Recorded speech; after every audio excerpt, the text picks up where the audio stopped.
When I originally wrote the earthquake sequence, I had absolutely no idea how they were going to do it.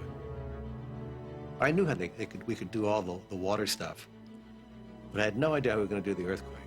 Basically, the biggest scene in the movie was the earthquake scene. And what had happened is they had looked for an area that had already been ditched out, and they found an area because of the rains that rutted out this serpentine path. And Bobby Dawson, the special effects, and his special effects crew went in about a month before and built trap doors that were held up by poles, and then they put earth over it and planted seed and grass. So when we came back a month later to shoot, it looked like a field with no little canyons in it. And the plan was that they would put explosives around the base of all these supports, and on cue they would all explode. And collapse these, this dirt into the crevasses, and it looked like the ground was opening up. It was a brilliant, really brilliant special effect. So it took them 6 weeks to set this up, and it was big. And it was one take. I had 10 cameras, and all the stunt people were in place. The actors were in place. They were in it because we were shooting the real actors, and they were in a safe area. And 6 weeks of planning, and finally the day comes when we're going to do the earthquake scene. And there was Richard, and there was Mariko, and there was Mifune, and all of these actors, and hundreds of extras, and horses, and all of the stuff going on. It was going to work perfectly. It was going to work great. Except then it rained. And we had to delay that whole sequence. The way we had to do it, we had to be sure that all cameras were rolling.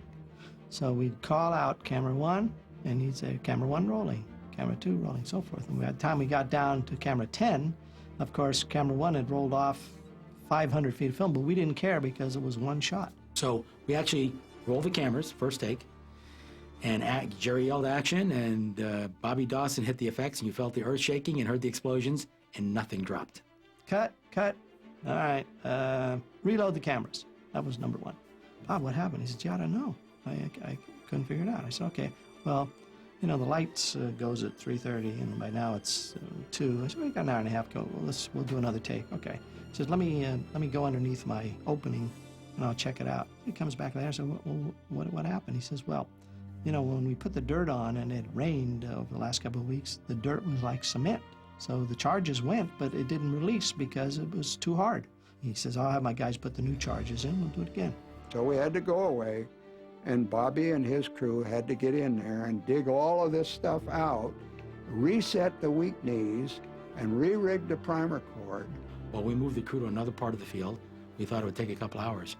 While he was down there, one of the Japanese crew members accidentally kicked a support down, and like a domino effect, all the supports came down, burying Bobby and his crew alive.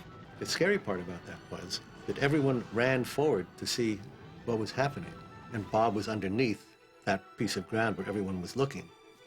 So they were evacuated as quickly as possible. The local fire department came, and they were standing around. They had to be gotten out of the way. And it was Andy Laszlo, our cinematographer, who finally organized Bob Dawson's rescue. The problem was that we didn't know where he was, and we didn't want to walk.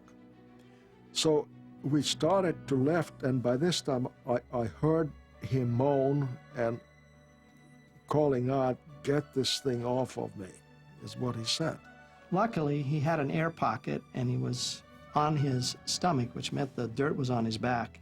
And we could hear him saying, I'm okay, I got breathing space, get me out of here. In the meantime, we had to call the fire department, we had a helicopter, we dug him out of there. Of course, that was the end of the day's shoot, and we saved him. After the accident, the Japanese crew was very reluctant to return to the scene because they felt there was an evil spirit there that had created all the problem. And everybody was, though very relieved that Bob Dawson had not been seriously injured, everyone was concerned that there might be another accident. And so a Buddhist priest was brought in to sprinkle sake over the ground and give it a blessing. Because the Japanese were sure that we were, to some extent, cursed, or there was a bad spell, or we had done something wrong. And so they brought the priest out, and with sacred sake, and we all got to drink a little sake and spill it around the ground and appease the spirits. We didn't do the earthquake again for another couple of months. We did it a different way. The second time we did it with a steel cord and a bulldozer, so that when the traps opened, the bulldozer just took off, and then all the traps opened as the bulldozer pulled the cord. But it was That was really the tragic moment, and luckily he was okay.